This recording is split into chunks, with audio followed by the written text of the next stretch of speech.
better late than never. It's Wednesday, and I've had a couple of obstacles put this podcast on pause, but we're going to get it done. We're going to talk about week 3. It's almost time for week 4, so we'll get through this as quickly as possible. Got a few things to say about what transpired in week 3 as we head into week 4. We're getting close to that quarter pole mark of the season, and you're still not quite sure what the hell's going on. There's some teams with their backs up against the wall. We'll talk about that on Friday's podcast. But man, things are getting pretty interesting. And for some teams, it's getting pretty late early.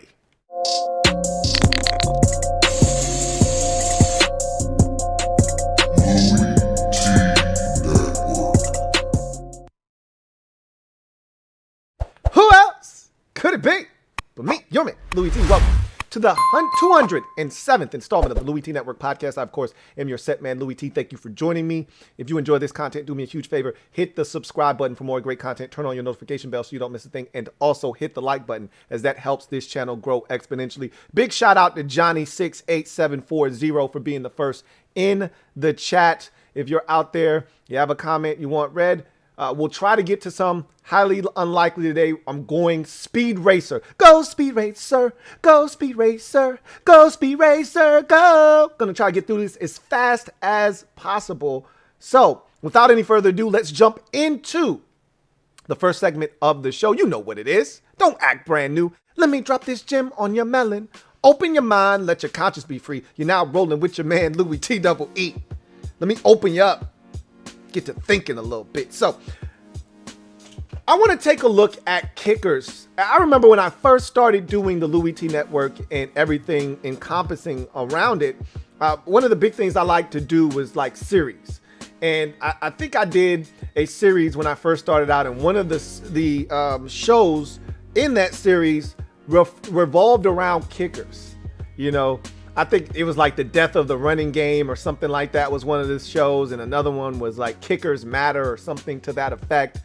And kickers impact games, and we know that. Obviously, as fans, we know how big it can be to have a kicker that is reliable, like a Justin Tucker or a Mason Crosby. You know, when you've got one of those types of guys, or a Robbie Gould, that are timeless, and you just know if I trot him out there, more likely than not, he's going to put it through the uprights. That's a hell of a feeling, and it quells a lot of the anxiety that you may have about leaving the game in the hands of your kicker, or even just saying, hey, third quarter, I got a chance to kick a 53-yarder, but I'm not sure about my kicker. Maybe I should just punt this thing. You got a guy you can trust, 53, 54, 55. You don't care. You send him out there, he's going to bang it home. That's a great feeling to have.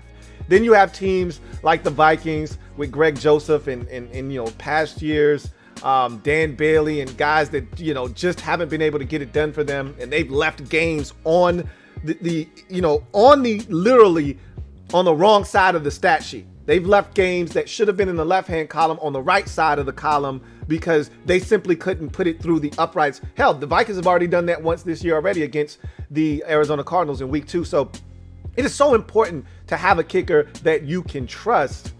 So I want to talk about kickers impacting games in week 3 in particular. And we've seen kickers impact games already this season. I just talked about the Vikings kicker Greg Joseph missing a kick in week 2 that would have given the Vikings the win over the Cardinals in a hell of a football game. Obviously Washington gets the win, but they could have gotten the loss. Their kicker missed the kick initially, did Dustin Hopkins. He got a reprieve with the offsides penalty on Dexter Lawrence. They win the game after he bangs it home the second time around. So kickers impact games. Let's talk about some kickers impacting some games in week 3. It's important. You have to find a guy that can get it done. And you're seeing more and more teams devote draft capital to kickers, and it's really paying off right now. The Bengals have one of the better young kickers in the league right now, who's come in McPherson, Alex McPherson. He's making everything, okay? He's making everything, and he's giving the Bengals a chance in this young season. So let's start with another young kicker in Chase McLaughlin in Cleveland. It's hard to kick field goals in Cleveland. Anywhere in the Midwest where the wind is howling, it's tough.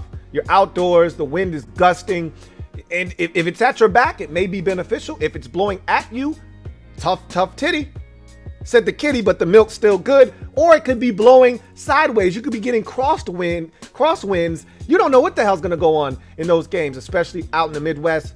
This guy banged home a 57-yarder in Cleveland in a game that was 3-0 at the time the Bears were ahead. Imagine if he misses that kick. Bears get great field position. Who knows how that game goes? Instead, he bangs it home. They tie the game up at 3, and the rest is history. The Browns essentially run away and hide. We'll talk about that game a little bit later on. It's a big kick, man. First quarter, second quarter, third quarter don't matter though. I still need those 3 points like Disco Inferno. So that's a big kick, man. First quarter, second quarter, third quarter don't matter. When the kick occurs, 57 yards in a game that you're trailing 3-0. And it doesn't matter what the score is. You miss from 57. It's not only a blow to your team because you don't get points. You're giving up massive field position. It's a big kick. How about Younghoe Koo, who we used to make fun of when he was with the Chargers, and all of a sudden, he's turned into a really good kicker. He was the Pro Bowl representative for the NFC last year for this Atlanta Falcons football team. Falcons weren't good, but Younghoe Koo was one of the best kickers in football last season, and he's picking up where he left off last year. Bangs home a 40-yarder as time expires to beat the New York Giants in New York on Eli Manning jersey retire day, no less. It's a massive kick. He misses that kick and goes to overtime. Who knows if the Falcons are able to win that football game? But because he was able to put it through the uprights, they get the dub, and they're now on the win column here. They're in the win column, and they have a chance to get back to 500 if they can beat Washington this week. That's a massive kick for Younghoe Koo. How about Mason Crosby at the end of the Sunday night game? What a finish to that football game. What a game in general that was. Just a fantastic watch on Sunday Night Football. 30-28, the Packers get the win. It was such a dramatic finish that, Aaron Rodgers says after the game, how can you not romanticize about football? How can you not love this game? Of course you love it when you win, when you're on the right side of a comeback and your kicker banging it through the uprights. Had that been Robbie Gould depositing a 51-yarder to beat the Packers, I don't know if Aaron Rodgers is talking about romanticizing the game of football, but that's nor here nor there. When you got a kicker like Mason Crosby that you trust to put out there, that at one point was going to be run out of Green Bay because he had a rough stretch, even though he had been one of the more accurate kickers in NFL history up until that point, Rodgers had to tell Green Bay management, hang on to this guy. He's good people's. He'll get out of this little funk he's in. He's been phenomenal since then. Big kick from 51 yards out on the road with a raucous crowd to down the 49ers 30-28. Big kick there, but there was no kick bigger in week number 3 than, of course, just incredible, a.k.a. Justin Tucker, the best field goal kicker these eyes have ever seen. The guy just doesn't miss. He's automatic, it feels like. And from 66, it was just crazy watching this game. We're going to talk about this game as we get into Slate Skating a little bit later on in the show. But it was amazing to watch this game kind of go through the motions. And you could see that the Lions were trying to win and the Ravens were trying to do everything in their power to lose this game. Like, you could see how this thing was setting up for this epic finish. And I thought Justin Tucker was going to just fall just short. 15 was from 65, it'd be good, but it's 66 and he's going to just go a little bit short. And it's 17-16. The Ravens are down to their final down of the game. It's 4th and forever. And they give Lamar Jackson all day to throw somehow. And this is why I hate prevent defense. You've been playing well all game. And then now you decide to rush 3, drop 8, and just got guys all over the field scattered around.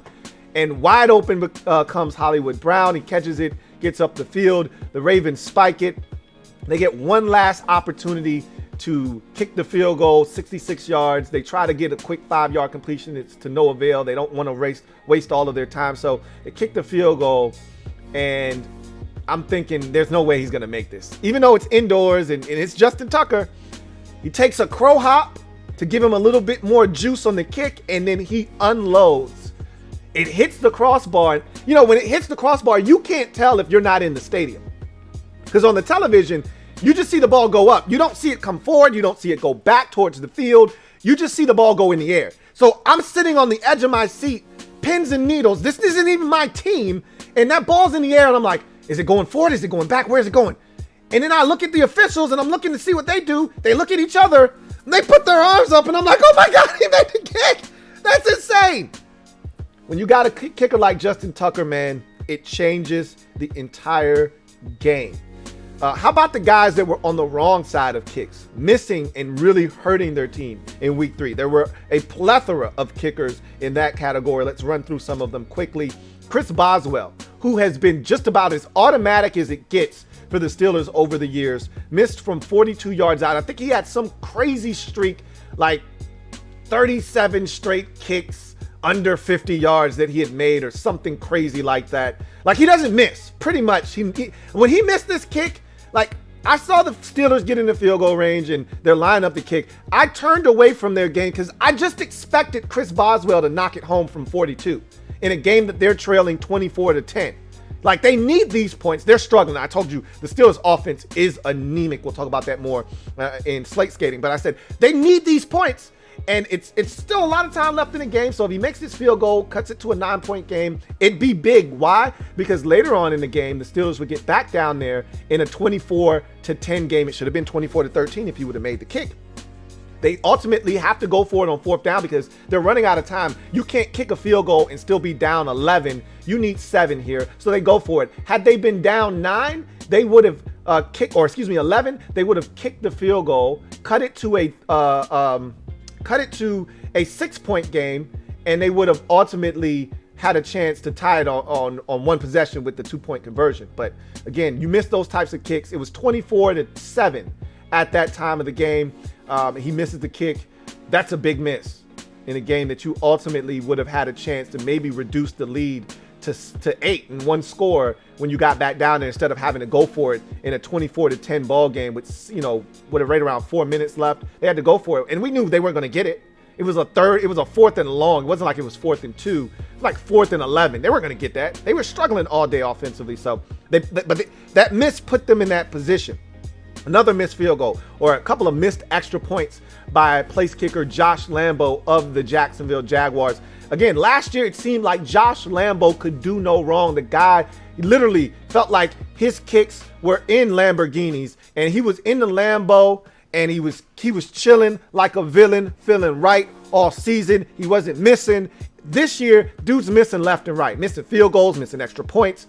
And in a game where you're up 13-7 after a kick 6 miss, and you're like, oh man, they get the crazy return, 109 yards, and they're up from Jamal Agnew, and they're up 13-7. Tack on this extra point. Let's go to halftime up 14-7. He misses the extra point. All right, so you come out of that, you're feeling good about yourself. The Cardinals score a field goal, get it to 13-10. You get a touchdown. You're feeling good. Here we go.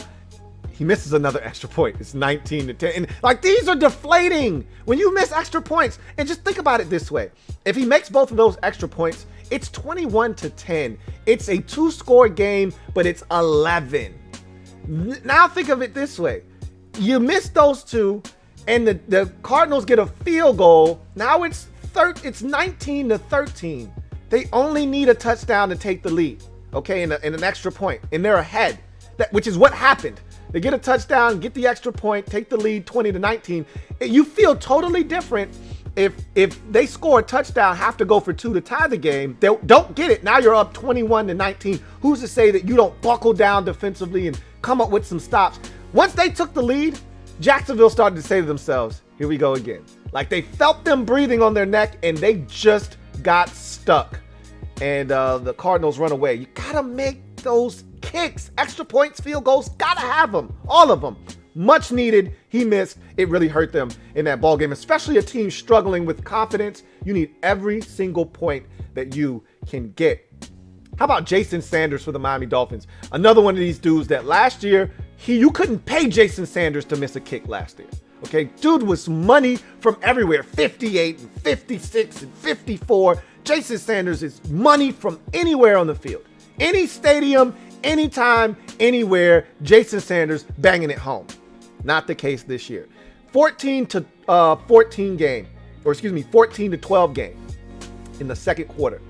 I want to say it was right before halftime. you had the momentum. This Dolphins team led in this game 14-0, right? And so you feel the momentum changing and the tide turning in the favor of the Raiders. It's 14-12. You get a big drive from the offense before halftime. It'd be nice to put these points on the board heading into halftime with a 17-12 lead and a little bit of momentum. Jason Sanders misses the kick, and that's a big miss from, I think it was 48, if I'm not mistaken.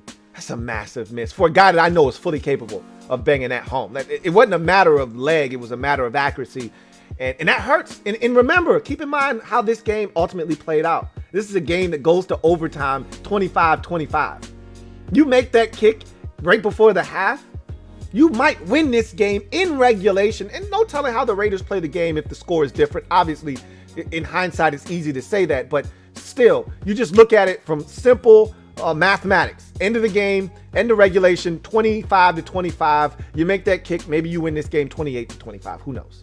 You know, you can't miss these types of kicks. That is a backbreaker going into halftime, missing a kick that would have given you a little bit of momentum heading into the halftime break. And Jason Sanders is better than that. Another kicker that's better than that is Jason Myers. So we go from one Jason to the next. Jason Myers in Seattle.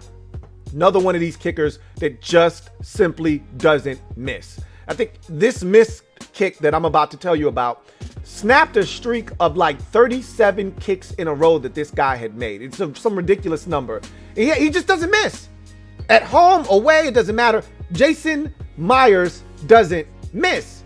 And so when a guy like this misses a kick, you're surprised because you're just accustomed to seeing him bang it home. So in a 17-14 game, and this was another one of those games similar to the Miami game where you're losing momentum. It's slipping away from you. You started out hot. The Seahawks were up 17-7 in this ball game, dominating the Vikings. And now all of a sudden, and if I'm not mistaken, at one point, it might have been 10-0. Then it was 17-7. You're dominating this game. And now all of a sudden, here come the Vikings. They keep coming back. Now it's 17-14. And now you got a chance to put a field goal on the board from 44 yards, well within his range, inside. And he misses the kick.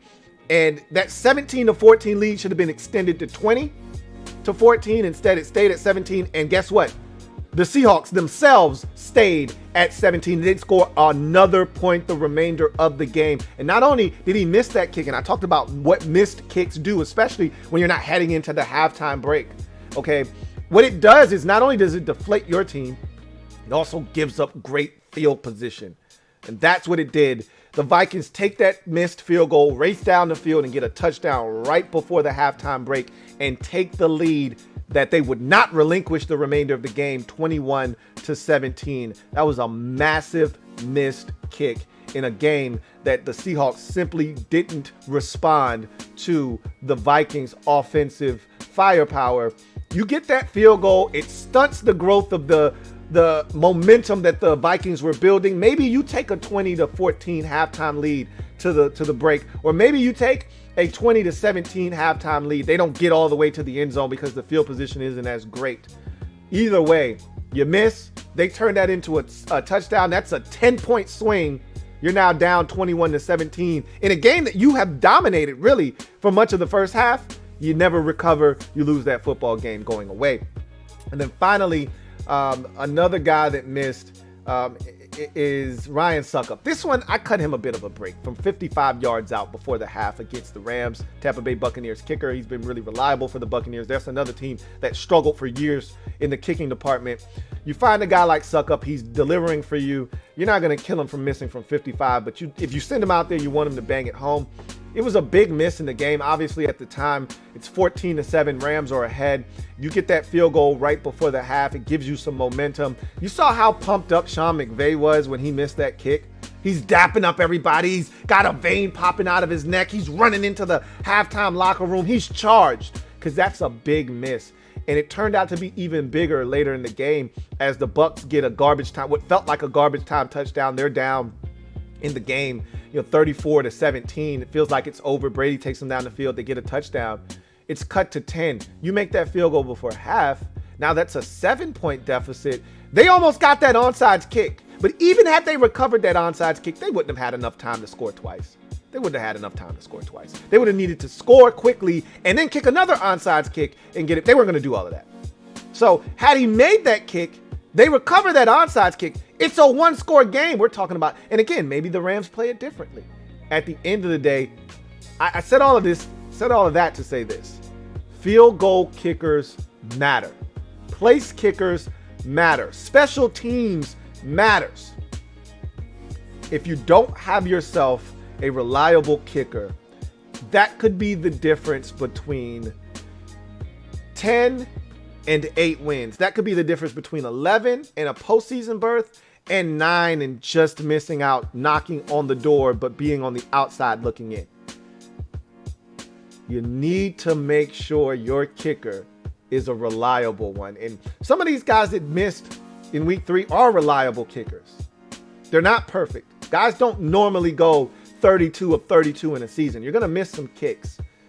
But man, it's brutal when you miss kicks in games where you change the momentum or you take away an opportunity for your team later in the game because of your miss.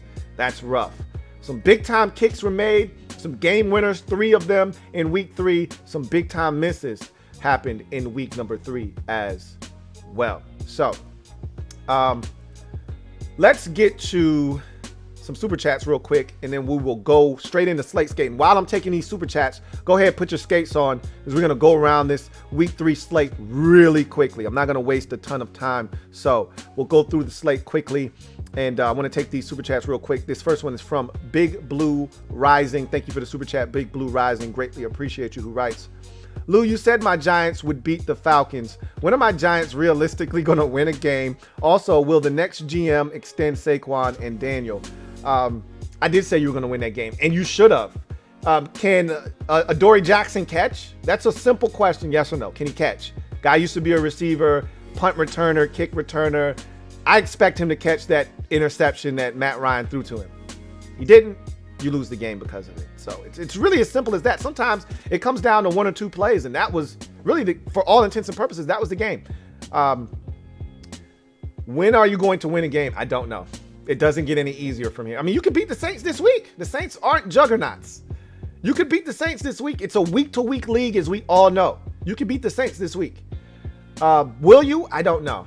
I don't like your chances, in the next few weeks. It's not a great situation that you've put yourself in. Let's look at your next few games. You've got the Cowboys, I think, in 2 weeks. That's a winnable game. It's family business. Got the Giants on the Saints on the road. That probably will be played in Jacksonville, somewhere like that.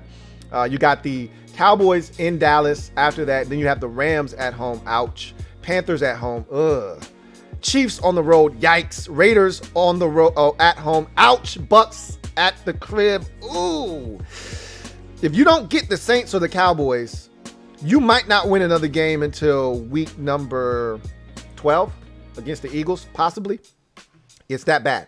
So I would advise you to try to get this one this week. You could easily be 0-9, 0-10, going into that Eagles game down the road. That's why it was so important to beat Washington. You didn't, but you had to beat Atlanta, and you didn't. Now you're in trouble.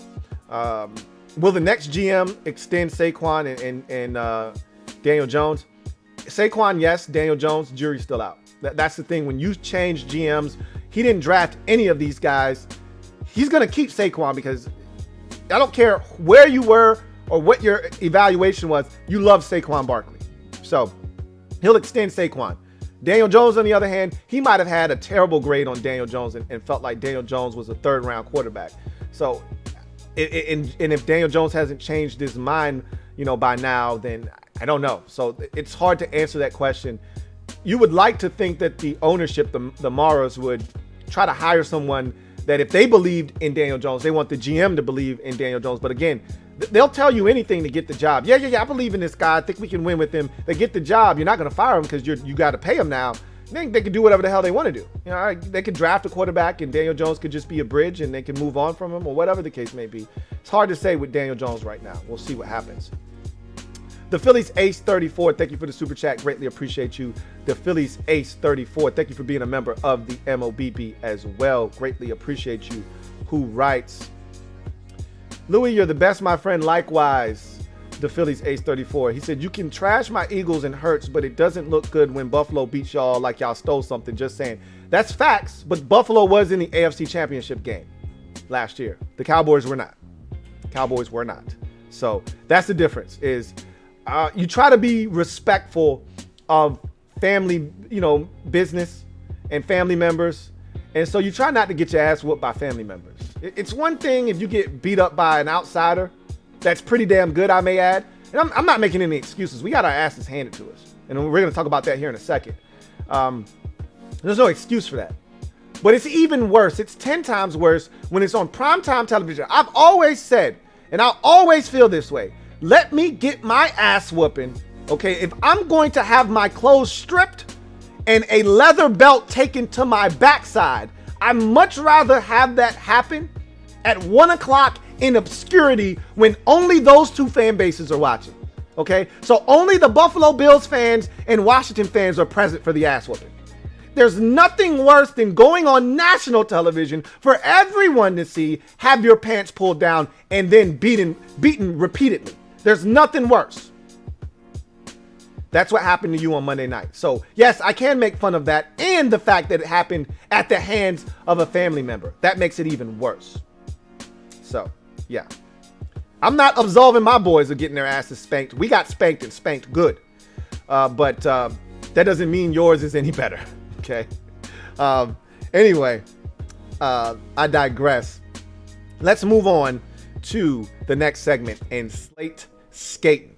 All right. Hope you got your skates on. I got my rollerblades on. I'm ready to rock and roll. Let's run through the slate quickly in week 3 in the National Football League. So Washington, as the Phillies ace just brought up, got their asses handed to them at the hands of the Buffalo Bills, 43-21. This game was 21-0 early stages of the second quarter. Washington makes a furious comeback, cuts it to a 7-point deficit, even had the ball with a chance to tie this game up at 20-21.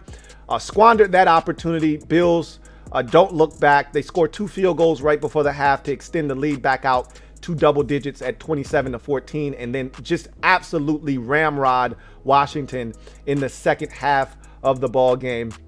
Run away and hide. I think after the score got to 21-14, the Bills ran off 22 unanswered points to extend this thing out to 43-14 at one point. Washington gets a garbage time touchdown to make it look somewhat respectable. But when you get your ass beat by 22, still isn't that respectable. This ass whooping was the second worst of the week 3 slate. Only bested by the Jets getting blanked by the Broncos 26-0. So Washington took one on the chin for sure. Taylor Heineke took a massive step backwards, 2 interceptions, including a really bad interception that hurt them early in this ball game. And when the score was 14-0, that really kind of opened the floodgates for the Bills. A big fumble by Logan Thomas. They turned it over 3 times, did Washington, in this game. Tough to do that and expect to beat a team. Josh Allen was phenomenal. 32 of 43, 358, 4 touchdowns. He was the NFC Offensive Player of the Week with that performance, and he deserved to be. There's nothing more embarrassing in a 1 o'clock game. Of course, the only thing worse is getting beat on primetime television like you stole something. There's nothing worse than having the starting quarterback of the team you're playing against wearing a ball cap and chumming it up with his teammates on the sidelines with about 5 minutes left in the game because he's already finished his day's work, and you're getting your ass beat so badly he doesn't need to play anymore. That's embarrassing. Felt like a preseason game. Washington has to be much better. One of the biggest surprises to the start of this season is just how bad Washington's defense has been. They were atrocious in this game. The Bills scored on 8 of 12 possessions. And again, don't let that fool you. One of the possessions was at the end when they brought in Mitchell Trubisky to run out the clock, which they effectively did on the offensive side of the football. Bills racked up over 480 yards of total offense in this game and went 9 of 15 on third downs and 4 of 6 in the red zone as they poured it on Washington for their second consecutive victory to get to 2-1 on the season. Washington now 1-2. One of the more crazier offensive statistical anomalies that you'll see was in the Cleveland Browns Chicago Bears game, as the Browns win 26-6 over the Chicago Bears. This was a laugher if you were a Browns fan, and if you're a Bears fan, you're crying out loud for help. I don't know where it's going to come from.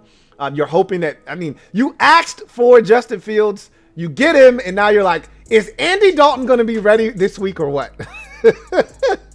Now, some of that is on Matt Nagy. Okay, a lot of it is on Matt Nagy, and this offensive line is horrendous, but Justin Fields looked lost out on the football field. And I told you that at the end of that Cincinnati game when he had to come in, he looked lost in that game, if not for his legs on a late third down and Joe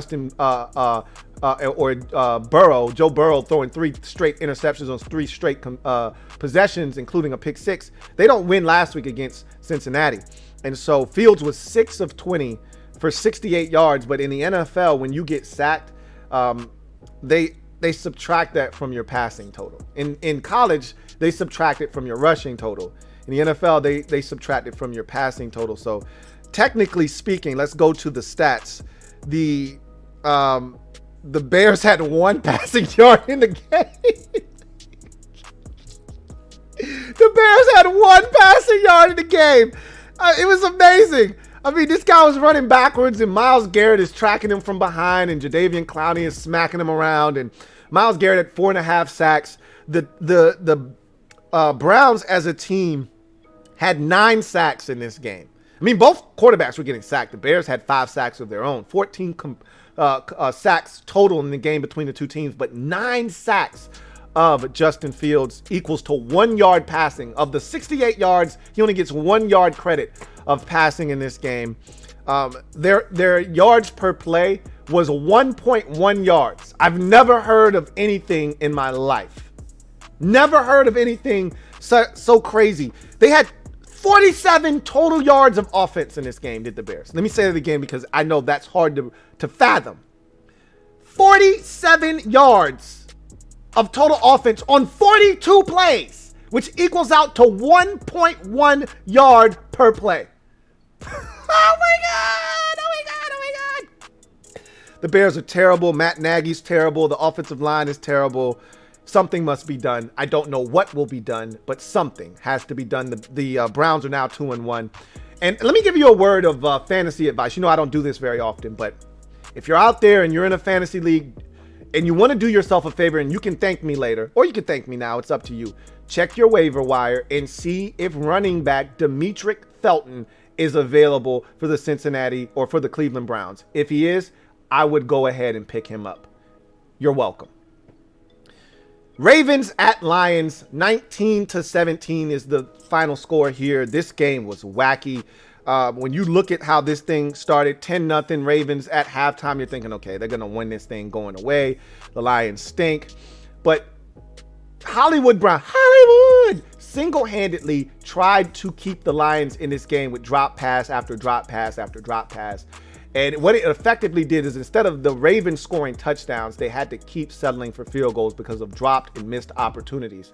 And so instead of them winning this game, 24-6 or 24-13 or something like that late in the game, they're only up 16-6, and then it's 16-9, and then they get the touchdown. And it's just crazy how this game went. It was 16-7 for a little while there, and then the Lions, and DeAndre Swift was amazing in this game. He, to me, did everything for this Lions team. Let's see what he did. He had 14 carries for 47 yards and a touchdown, but he also was a big-time receiving threat in this game. 7 for 60, so he had over 100 yards of all-purpose offense. He was fantastic in this game, but obviously they take the lead.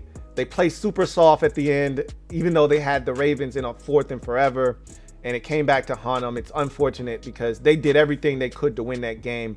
The Ravens tried to piss this game away, and I thought they were going to lose, and they deserved to lose this game. The Lions deserved to win this game. They really did. And Justin Tucker comes on. I've already explained the situation. 66-yarder. Didn't think he was going to make it. Hits the crossbar. Comes through. and they win the game. Epic finish, crazy win. But you know what? This says to me in the first 2 weeks, with the fumble by Clyde Edwards-Helaire in week 2, and then the Tucker field goal in week 3. What it says to me, and now they're getting some reinforcements on the Ravens. Rashad Bateman and Miles Boykin both pulled off of IR today. So those guys are going to be active and ready to go if there are no setbacks for week 4's contest. What that says to me is that this Baltimore Ravens team, not necessarily is a team of destiny, but they're going to end up winning 11, 12 games when it could have easily been a down year where they went 9 games and missed the postseason. They're gonna be in the postseason. This was the opportunity for them to start 0-3. They were on the cusp of doing exactly that, or starting no worse than 1-2. And here they are at 2-1 and quite alive in what is all of a sudden a wide open AFC North. Steelers stink. Okay, Steelers are absolutely garbage can juice. And so the Browns are sitting there at 2-1. So are the Bengals. So are these Ravens. It's wide open in that division. That's going to be a fun one to watch. Ravens get the win. They easily could have lost this game. You feel for Dan Campbell, who thought he had his first win as Lions head coach. Slipped right through their fingers. And there's a great shot of Romeo Okwara sitting on the ground in disbelief as the Ravens are celebrating right in front of him. That dejection that you see from Romeo Okwara on the field is exactly how I would have felt as a Lions fan. Like, literally, you're excited, you think you've won, and you've got victory snatched right from under you. And now you're chewing on the bitter taste of defeat. That's as brutal as it gets as a fan. Anyway, Colts at the Titans. So the Titans win this game 25-16. AJ Brown gets injured in this game. So does Julio Jones. Julio! But I want to start by saying Carson Wentz. Say what you want about Carson Wentz. He's one tough son of a bitch. Okay? Just understand that. I don't know how the hell he played on 2 sprained ankles. At certain points of this game, he could barely move. And yet he was out there giving his team a chance. And Carson Wentz at 50%, which is probably, he might have been at 35%. Gives them a better shot than either of the backup quarterbacks. And he only went 19 of 37 for 194 yards. But boy, was that a gutty performance, man. Carson Wentz is tough as nails. Got to give him credit for that. But the defense of the Colts kept him in the game. They picked off Ryan Tannehill twice. But the offense just didn't have enough juice for the Colts. They just didn't have enough juice. And Derrick Henry, once again, King Henry. 28 carries, 113 yards, led the way for this Titans offensive attack. And Ryan Tannehill with 3 touchdown tosses to get the win, to take their record to 2-1. Honestly, if you're Tennessee, you just got to take care of business. You should be able to lock this thing up by Thanksgiving. This division stinks. The Colts are now 0-3, the Jags are 0-3, and the Texans are 1-2, and they're starting a rookie quarterback for the next 2 or 3 weeks. So you just keep winning, man. You just keep taking care of business, and you should be able to have this thing sewn up by November. Chargers at Chiefs, one of the more thrilling games of the 1 o'clock hour. Justin Herbert, he did it again. And what's so fascinating, they get the win 30-24 over the Chiefs. Remember, they were in a similar situation last year. I want to say it was week 2 when Herbert made his first career NFL start. Surprisingly enough, because we thought that they were going to have Tyrod Taylor. He has the injection to his lung. It was all bad. Herbert has to start. He comes out in his first start against the Chiefs, plays a phenomenal game, a whale of a ball game, gave him a chance to win, and they blow it late. And so it was a similar game, man. I mean, literally, the Chargers jump on the Chiefs 14-3, and I'm like, what the hell is going on right now with this Chiefs football team? And I told you guys, I said, this isn't the same Chiefs team from the last, 3 or 4 years. And I said, the biggest difference is after Tyreek Hill and Travis Kelce, there isn't another guy. Remember, I've said this, and I said it all offseason. I said, they're going to need Mecole Hardman to step up and be a stud, because there's always been another guy. Okay. You take away, Kelce, you take away Tyreek Hill. There's always been Samuel Watkins, and say what you want. Oh, he's always hurt, this, that, and the third. He was always there when they needed him, it felt like. And now there isn't that other guy, you know? And so they're missing that extra oomph offensively. They just don't have it right now. There's not that other guy you got to worry about. You know, you don't want Demarcus Robinson posing as your number 2 receiver, which at times he is right now. Mecole Hardman at times is unimpactful, invisible. Let's see how many times he touched the ball in this game and if he was even a factor. Mecole Hardman, 3 catches for 33 yards. That's just not enough. And he had 1 rush for 2 yards. That's not enough. You know, literally, Kelsey had 7 catches. Hill had 5 catches. That's the bulk of their offense right now. They got, you got Pringle and Robinson and all of these guys. It's just not enough offensively. And Herbert was out there stroking that thing. And I told you this Chiefs defense isn't good. And everybody knows it. The Chiefs fans are saying that's going to be our undoing. And the defense did enough for them to have a chance to win. And as bad as you might have think the defense played in this game, at the end of the day, and you know, Chiefs are turning it over again. They had 2 turnovers in this game. I think did Edwards-Helaire fumble? I think he fumbled again in this game, if I'm not mistaken. I think they had 4 turnovers for the Chiefs in this ball game, including 2 interceptions by Mahomes. But here's the thing that's different this year. And I want to talk about the Chargers quickly, and then we'll move on. As much as we talk about the Chiefs and winning games late, and Mahomes and his magic and how he's so great, he's this, he's that. This is the 2nd week in a row the Chiefs have had the football offensively, which is what you want if you're a Chiefs fan. You want the offense to have the ball with a chance to win late in the ball game. This is the 2nd week in a row they've botched that opportunity. Last week, Clyde Edwards-Helaire with the fumble that led to the loss against the Ravens. This week, the interception thrown by Patrick Mahomes. Who didn't think with, you know, I think it was about 3 minutes left, maybe, the Chiefs got the football back. Who didn't think Mahomes in the tie ball game at 24 apiece wasn't about to take them down the field and at worst get in the field goal range? Testament to the Chargers defense. He throws a pick on 3rd and long, and they turn that pick into, and I thought they made a mistake. When they scored the touchdown, I'm like, what are you doing? Brandon Staley, what are you doing? You run this football. They're already inside the Chiefs' 15-yard line. I think they were inside the 10, matter of fact. You run this ball. You get down in bounds. You run this puppy down to about 3 seconds, and you kick the walk-off field goal. But, again, I don't blame them. Their kicker had already missed an extra point in this game. And that might have been his thought process. Like, I don't trust this guy, Vizcaino, to make this damn kick. He already missed from 33 on an extra point. I put him out there for a 31-yarder. He might miss again. Let's just put this shit in the end zone. And that they did. Mike Williams with a touchdown grab makes it 30-24. And Justin Herbert made some big throws on that drive. Man, is this guy good or what? You know, I feel like Coming to America. That boy good. That boy is good. And he showed it again. And it's not a changing of a guard in that division, even though now the Chargers are 2-1. The Raiders are 3-0. The Broncos are 3-0. And the Chiefs, for the first time since 2015, sit at the bottom of the division all by their lonesome at 1-2. Who would have thought? We'll talk more about that on the podcast on Friday. It's not a changing of the guard. The Chiefs are not dead, and I'm not burying them. They play the NFC East. They'll get back on their horse. They'll figure it out.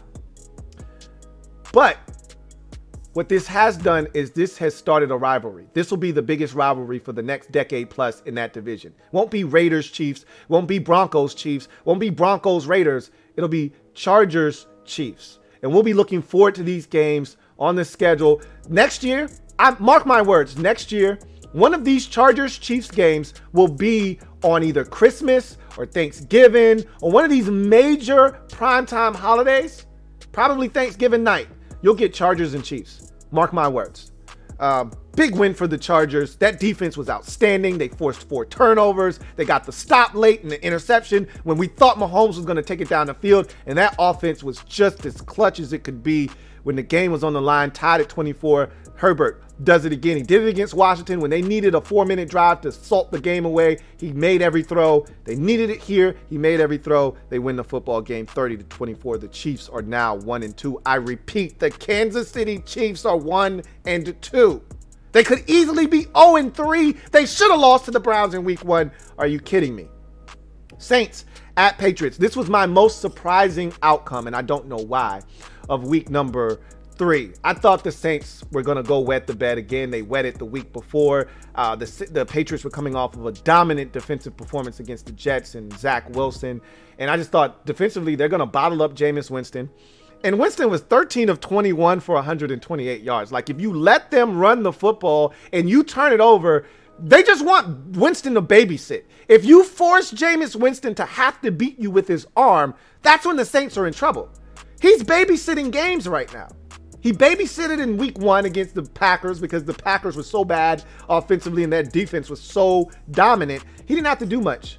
And in this game, he didn't have to do much. Mac Jones finally wet the bed. We've been waiting. We've been talking about all these rookies and how they've been stinking it up and how Mac Jones is taking care of the football. Well, Mac Jones was awful in this game. He had 3 interceptions, including a pick 6. Now, you could argue the pick 6 probably wasn't totally his fault. Was a little bit behind the receiver, but you never want your receiver to pop the damn ball into the air and allow the guy that's covering him to pick it off and walk into the end zone, which is essentially what happened with that particular interception and Malcolm Jenkins getting into the end zone. But Mac Jones, 1 touchdown, 3 INTs in this game. You never want your rookie quarterback throwing it 51 times, but that's what happened in this game. Meanwhile, the Saints were able to run it to the tune of, let's see how many yards they had rushing. Alvin Kamara had 89. I know that for sure. They ran it for 142 yards on 38 attempts, which allows them to control the pace of this game. Their defense was phenomenal in this game, as I mentioned. 3 interceptions of Mac Jones in this game, and they didn't beat themselves with penalties. They didn't turn it over themselves. And again, when you allow Jameis Winston to just turn around and hand it off and not have to put the ball in harm's way, this is what can happen to you. The Saints still are one of the better defensive teams in the league. So if you let them force turnovers and let Jameis Winston just manage the game, this is what can happen. 28-13, Saints go on the road and really embarrass the Patriots heading into the massive matchup with Tom Brady visiting Foxborough for the first time since his departure. They can't feel good about where they sit, as the Patriots are now 1-2. They could easily be 2-1 on the season. They should have won week 1 versus the Dolphins, but had that big fumble by Damian Harris. But still, they don't look good. They're not making the playoffs this year. The Patriots aren't good enough. They're defensively, I think, are good enough to be in ball games most weeks, but they're still going to need their offense to be better. And I just think their offense is Anyway, Falcons at the Giants. This was a really snooze fest of a ball game. I mean, we're talking about 7-3 at halftime, 7-3 after 3 quarters of football, and then finally we had an outburst of points in the 4th quarter. The Giants score 8 to take a 14-7 lead, and I think it was 7-6 after the halftime. I think it was 7-6, not 7-3. I think it was 7-6 at halftime and then 7-6 after 3 quarters. And then we had the explosion of points in the 4th quarter. 10 for the Falcons, including the game winner. I already talked about Younghoe Koo making it from about 41 yards out to get the win. And then 8 points from the Giants. Oh my God, an outburst. Daniel Jones ran over a defender for the 2-point conversion to give the Giants a 14-7 lead. And I already talked about the big play in this game. Really, it was the dropped interception by Adoree Jackson. Matt Ryan panics down in the red zone on a 3rd down, pressure in his face. He throws it up for grabs in the back of the end zone. Adoree Jackson is the only guy within 2 yards in any direction of the football, and he just dropped it. He just simply, comes off of a guy, sees it, goes right off his fingertips. And next play, Matt Ryan finds his 3rd string tight end, Lee Smith, for a touchdown. They tack on the extra point, make it 14-all. Giants can't get it done. As a matter of fact, I think we had a trading of turnovers, if I'm not mistaken. Let me make sure that I am correct here. I think we had a trading of turnovers late. Let's see. No, a punt. It was a punt by the Giants that got it back to the so the trading of the turnovers was at the end of the half. The Giants fumbled and then the Falcons fumbled. But the Giants punted after a 7-play drive, and the Falcons got the football and 7 plays, 58 yards, got in the field goal range and kicked the walk-off field goal. I'm going to just tell you this. Cordero Patterson has been fantastic to start the season off for the Falcons. I would argue right now he's their most valuable player on the offensive side of the football to start this season for the Falcons. Bengals at the Steelers, 24-10. Bengals get it done. I should have picked the Bengals. I wanted to pick them so badly. I mean, when I tell you I really wanted to pick them, I only didn't pick them because they pissed me off the week before by not beating the Bears, and I picked them the week prior, and Joe Burrow threw up all over himself and cost them that game. And so, but I said to myself, Pittsburgh can't score no damn points. But I was thinking the psychology of the matchup. It's family business. Steelers are at home. They know how to beat Cincinnati. Well, not when you can only score 10. You don't know how to beat anybody when you only score 10 points. And I already told you this last week. The Steelers' offense might be the worst in football. They're anemic offensively. Ben can't move. He's inaccurate with the football. They had a great opportunity in this game down the field. They were down big late, and you got James Washington streaking down the field, wide open. That's the play they needed. They were down 24-10 with about 6 minutes left, and they needed a quick strike to give them a chance. That's the one. That's the one Ben's been hitting his entire career down the sideline. Washington for a 91-yard touchdown. That was it. He missed it by 3 yards. And I talked about the missed field goal already. It didn't matter. They weren't going to win this game. Joe Burrow and Jamar Chase connection strikes again. 2 more touchdowns for Jamar Chase. Remember, he couldn't catch in the preseason. Well, he's catching everything now. He had a great catch on a deep ball from Burrow where he caught the back end of the football. Burrow laid it out there. Chase went and got it. They're making beautiful music. Joe Burrow bounces back after a rough outing last week with 3 picks, 14 of 18 for 172 yards, 3 touchdowns, 1 INT. Meanwhile, Ben Roethlisberger, 38 of 58 for 318, 1 touchdown, and 2 interceptions. And don't let that 318 fool you. 14 receptions for running back Najee Harris for 102 yards. That's the shit that Ben Roethlisberger is on right now. He's dumping it down to the back 14 times for 100 yards. So Ben's struggling, man. Ben's struggling. He stinks. There's even a conversation being had. I don't think it's going to go anywhere, but there's even a conversation being had right now about potentially benching Ben Roethlisberger. And I'm going, for who? For who? Anyway, I want to talk more about Cincinnati real quick. Their defense is ridiculous. Their defense is so good. I told you I loved the defensive moves made in the offseason, and you're seeing those moves pay off. Trey Hendrickson, and I tell you, one of their young linebackers, Wilson, out of Wyoming. This guy's a stud. I told you he was a watered-down version, a great value version of Leighton Vander Esch. He might be better than Leighton Vander Esch at this point, minus the neck issues. This guy is a walking interception. He picked off Roethlisberger in this game, had a big pick last week against the Bears. This guy is a walking interception. He was an interception machine at Wyoming. He's continuing to do it now. They picked up Chidobe Awuzie. He's playing strong corner for them. Also picked up the corner Mike Hilton from the Steelers. He's playing exceptional football. They're coming together defensively. They got some talent. Jesse Bates over there. I told you I love what Larry Ogunjobi, another free agent acquisition. They've got some studs defensively.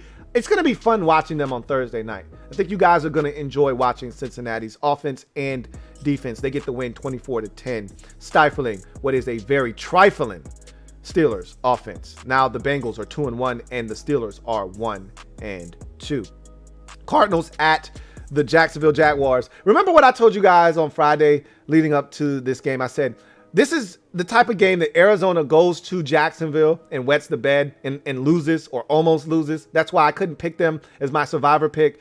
They would have had me sweating bullets. They were down in this game at one point, 19-7, or they were down 13-7 at the halftime break. We saw the kick six, the return by Jamal Agnew, but they were up in this game 19-10.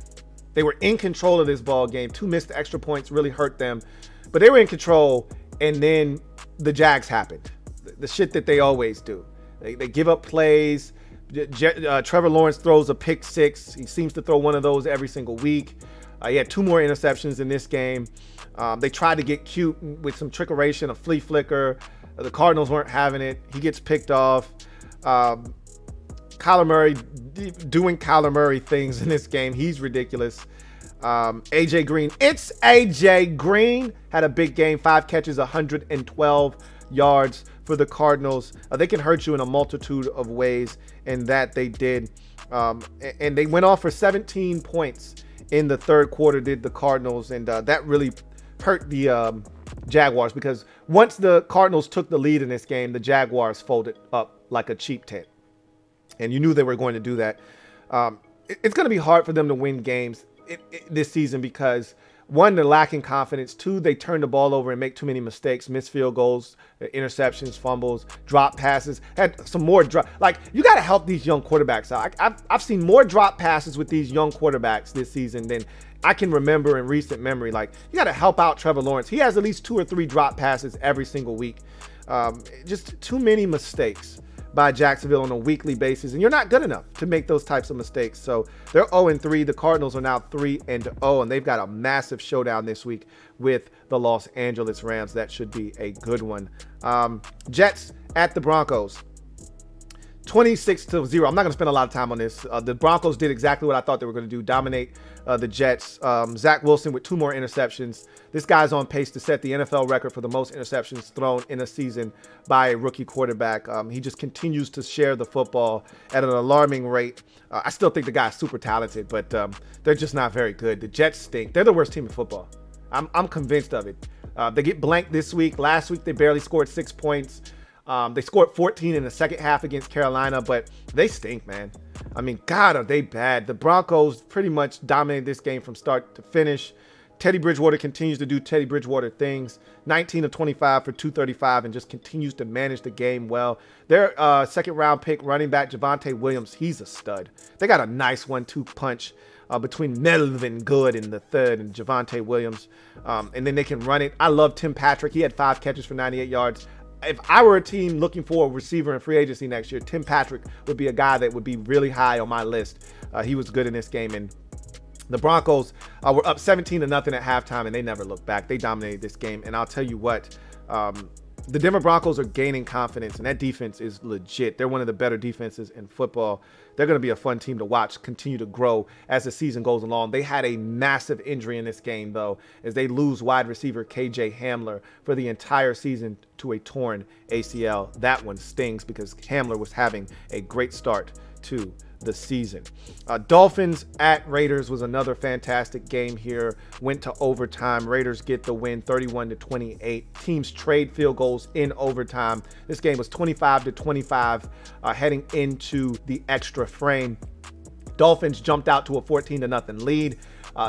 Raiders claw back, scratch and claw back to a 14-12 deficit at the halftime break. The Raiders would go on to score 25 unanswered points in this game as the Dolphins got stuck on 14. But then in the fourth quarter, the Dolphins rally to score 11 unanswered, including a touchdown as time expires by Jacoby Brissett running it in, and then a 2-point conversion to Will Fuller V, making his Dolphins debut with the 2-point conversion to knock this thing up at 25.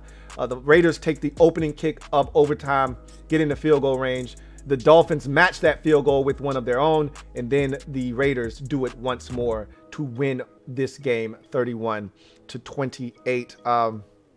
I can tell you this was a gutsy performance by Jacoby Brissett. I've shitted on Jacoby Brissett in the past, but this was a gutsy performance. He gave them a chance in this game, man. Peyton Barber, I miss Peyton Barber, man. I really, really miss Peyton Barber. And watching this game, Peyton Barber, 23 carries, 111 yards. He had a massive run in overtime to get the Raiders into field goal range the second time to put this thing on ice. He got every big conversion that they needed. He was huge. Peyton Barber was fantastic in this game. Jumped over the top on the critical conversion down by the end zone. Peyton Barber was fantastic. I had a Raiders fan, I think it was my guy Dre on Twitter, hit me up and say, "Hey man, thanks for Peyton Barber. This guy's a walking 4 yards a pop." I'm like, "You're not welcome." You're not welcome. Love me some Peyton Barber, and he went out there and balled for the Raiders. Derek Carr continues to play hot football to start. 26 of 43, 386, 2 touchdowns, 1 interception, and the Raiders stay perfect, 3-0 on the season with the 31-28 victory. Dolphins are now 1-2. They're still dangerous, though. They showed me some fight in this game, despite not having Tua Tagovailoa. Rams, Bucks, 34-24 win for the Rams. This was a statement game. They'll see these Bucks again, though. This wasn't the last time these two teams will lock horns this season, but this was a statement game by the Rams at home to take care of the Buccaneers. Stafford, this is why you went out and got Matthew Stafford. I thought he missed some throws, especially early in the game. Deshaun Jackson was open twice on deep balls that Stafford missed him, but he didn't miss him the third time. Third time was a charm. He hit him. Stafford, 27 of 38 for 343 and 4 touchdowns. He was magnificent despite those misses to Deshaun Jackson. Brady, 41 of 55 for 432 and a touch. This is the problem right here for Tampa. Tom Brady can't be your leading rusher with 3 carries for 14 yards. That's the problem for the Buccaneers, is you can't have Brady be your leading rusher. Ronald Jones, 5 carries, 11 yards. Fournette, 4 carries, 8 yards. That's a losing recipe. You can't have that be the way you play football. Can't rely on 87-year-old Tom Brady to carry you every single week. That run game has to be better than that. But Deshaun Jackson, 3 catches, 120. Look, we don't know. This is the beauty of Deshaun Jackson in this offense. They don't need him to go out there and be on the field for 37 plays. 15 plays for D-Jax. Let him get vertical 4 or 5 times. Throw it up to him. Hopefully he stays healthy with that formula, But when he's out there, man, is he a problem. Big game for him. And the defense for the Rams got after Tom Brady a bit. I think they sacked him about 4 times in this game. 3 sacks of Brady in this game. And I just thought that this was a well-played football game on both sides, just that the Rams were better. They were better. And the Bucs secondary is a problem, which is why they went out and signed Dick Sherman today. That's the big news of the day today in the NFL. Dick Sherman, now a member of the Tampa Bay Buccaneers on a 1-year, $2.25 million deal. And my guy Reed talked about this 2 weeks ago. I don't want anything to do with that head case. And I'm like, bro, you're probably going to need him. And he changed his tune this past week after they got their asses handed to him. He's like, about what I said about Dick Sherman, I think we might need him, Lou. That you do, and now he's a Buccaneer. Let's see how they play things. Remember, I told you, he's not a man-to-man corner. Hopefully, they understand that, put him in situations to succeed. But Rams make a statement, 34-24. They remain undefeated on the season. Seattle at Minnesota. This was another surprising outcome to me. Seattle jumps out 10-0 in this game. It was a critical penalty on Ugo Amadi in this game. They were up 10-0. The Vikings, Kirk Cousins is sacked on 3rd down. They got a punt. Ugo Amadi is flagged for holding on 3rd and long. Gives them, if they would have had to punt, they had all the momentum in the game that Seattle at that time. The Vikings were just anemic at the time. That penalty jump-started the Vikings offense, and they never looked back. They score a touchdown on that drive. The Seahawks respond with a touchdown, make it 17-7. The Vikings go right back, get the touchdown right back, cut it to a 3-point deficit at 17-14. Then they get the stop that they needed, get the football, or they get the missed field goal, as I mentioned already, and that was a big miss by Jason Myers. And then the Vikings take the lead for good right before the half, 21-17. They don't look back. They win this football game 30-17. Kirk Cousins was magnificent. I mean, this was some of the best ball I've seen him play. And I've seen him play some really good games in Minnesota. 38 of 30 for 323 and 3 touchdowns. I thought he was just outstanding in this game. Every throw that had to be made, he made it. Some critical throws on 3rd down, some thread-the-needle throws on 3rd down, including a touchdown to Adam Thielen early in the game on a 3rd down where he had to put it where it was. There were some big throws by Kirk in this game, and he was outstanding. Alexander Madison took over for the injured Dalvin Cook. 26 carries, 112 yards. He was outstanding. Justin Jefferson, 9 carries, 118 yards. So the Vikings all around had it going offensively. Thought they just looked good. They looked like a team whose back was up against the wall. They responded as such, and they look good, man. I still think the Vikings aren't going to be a good team this year. When I say aren't going to be a good team, 8 wins is what I have them predicted to do, which is a disappointment for them. But this was a team that looked like they could easily be 2-1 right now. They could be 3-0. They should have beat Cincinnati after coming back, even though I thought Cincinnati outplayed them in that game. They could have won that game without the fumble of Dalvin Cook. They should have won last week against Arizona, and then they win here. They could easily be 3-0 right now, but they're 1-2. But they're a dangerous team. They're a scary team. I wouldn't want to play Minnesota. That's for sure. We've already talked about Packers and 49ers on overtime, so I don't want to spend too much time on that. Big kick by Mason Crosby. I thought the 49ers botched the end of game situation there. Should have run it, the clock down more. You had all 3 of your timeouts. Kyle Juszczyk was contacted at the 2-yard line. Thought they should have, scored with less than 20 seconds to go in the football game or whatever, 10 seconds, whatever. Packers win that game 30-28. They're 2-1 on the season, and now the 49ers are 2-1 as well. And then we get to Monday Night Football. I don't need to spend a lot of time on this game either. So, 41-21, Dallas gets the win. I just kind of want to focus. I've already broken that game down. I just want to focus on the Eagles side of things. Cowboys, they made a statement, and I said that on overtime. I'm going to say it once more. They made a statement to the rest of the NFC East that if you want this division, even though it's not ours to defend, we're the best team in this division, and you're going to have to come and get us. And that's what this game said. They made a statement. They made a statement in week 1 against the Bucs when they barely lost that game. They made a statement by going on the road and beating the Chargers, who looked like a really good team. And now they make a statement here on Monday Night Football, destroying the Philadelphia Eagles by 20 in a game that ultimately really wasn't even as close as the score indicates. I just want to talk about Jalen Hurts for a second, because so many Eagles fans have boosted up. The media is boosting this guy up. He had a 500% increase on jersey sales and all of this stuff. If he played for any other team but the Eagles, I probably would be rooting for this guy like hell. But he plays for the Eagles, and they are insufferable as a fan base. Not all of you, not the Phillies ace, not Alex, not my girl Rebe, not all Eagles fans, but most of them are insufferable. And so I'm listening to all these people, Hurt season with Lord Brunson, and I'm listening to Sal Powell, who's a Jersey guy or a Philly guy working for ESPN, boosting up this team, and they're talking about rents due and, all of this bullshit. And so after the game, Jalen Hurts, and I love Jalen Hurts. He's a smart dude. He wants it. He works hard. Like, it's hard not to root for him, but Eagles fans make it easy to not root for him. So after the game, he's got all these great sayings. That's why I think this guy's really smart. He gets it. He's like, he says you drop a deuce. You don't sit and look at it. You flush it and move on. That's correct. But I grew up, and see, that's what's wrong with these young boys today. They don't wipe their ass. Everything's going on, and they're always constantly in motion, and they don't take the time to sit there and wipe until there's no more brown. Couple of swipes and they're out of there. And so you said you just flush it. Well, you forgot to wipe your ass, Jalen. And you know what happens when you don't properly wipe your ass?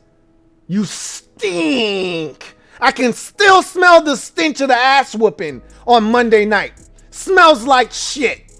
And I've been hearing all of this rinse due. You know what I say to that? You know what I say to the rent being due?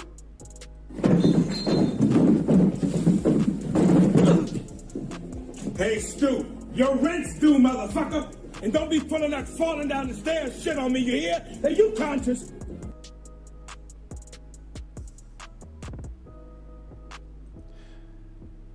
Yeah, rent's due, mother effer. Don't try that falling down the steps shit either. Don't try that falling down the steps shit. Rent's due. The rent was due last week when you played the San Francisco 49ers and you scored 11 points. The rent was due this week when you played the Dallas Cowboys on national television and you threw 2 picks, including a pick 6. That first pick was egregious. Your man had a step and you underthrew him by 3 yards right to Anthony Brown, who stinks. Yeah, rent's due, bruh. And you've been late for 2 weeks. Don't try that falling down the steps shit either. Rent's due. Pay up. Now you got the Chiefs this week. Anyway, I digress. I had a friend growing up, God rest his soul. He was too busy to wipe his ass. He would go in the bathroom, couple of swipes, he's out of there. He stunk. We loved him. Funky as hell. Jalen, don't be that guy. Rent's due. Don't try that falling down the steps shit. I digress. Let's move on to the final segment of the show. And you know what it is. It's garbage time. We're going to do a Thursday night look ahead. I got a couple of super chats real quick to knock out, though, before we get out of here. Captain Spartan 04 says, see, Aaron says he really likes Pittsburgh. Not saying, hey, I mean, that might be the move. That's a veteran team ready to win now. I'm not saying, I'm just saying we'll see. But you got to sit through this year first before you can start talking about Aaron Rodgers next year, right? Absolutely. Johnny68740, thank you for the super chat. Greatly appreciate you. Who writes, hey, Louie, what's up, Johnny? What you think of Jamie Collins? I think he's going back to New England, personally. You know, one of those dudes that seems to be a system fit. Every time he goes somewhere else, it never works. And so I'm not the biggest fan of Jamie Collins. I'm good. He's a freelancer. He seems to only work in New England. And honestly, if you ask me, that's probably where he'll end up. If he goes anywhere, probably be back in New England. Maybe Miami. It'll be somebody that's familiar with him, which, of course, they have a head coach that was the linebackers coach in New England who may be familiar with him. But I think he goes back to New England, so we'll see what happens. Anyway, Thursday night look ahead. So we got Jacksonville at Cincinnati, man. I'll tell you what. This is going to be a fun game.